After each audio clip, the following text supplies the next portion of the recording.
Welcome to Penrose Learning, where we make understanding easy. You start by placing model files into the models directory so the app can see them. This is how the loader finds weights. Once done, match config and checkpoint names so the runtime maps correct tokenizer and scheduler because mismatches cause errors. Make sure your GPU has enough RAM. If not, switch to half precision or use tiling. Now open the interface and confirm the model appears in the drop-down. This initial alignment prevents wasted runs. You load the model in the interface and pick a sampler because the sampler affects image quality and speed.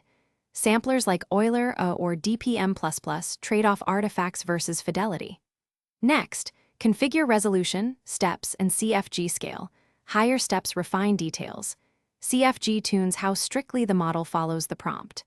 Then, add low array embeddings or control nets after the base model so they merge properly. This order ensures weights apply correctly and avoids parameter conflicts during generation.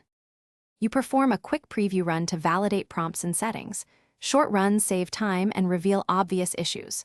Once satisfied, run full renders and save outputs with seed and metadata so you can reproduce results later because reproducibility speeds iterative work. If you hit out-of-memory errors, reduce resolution or steps, enable half-precision, or enable VRAM offload. These changes trade quality for feasibility. Finally, when results look off, compare with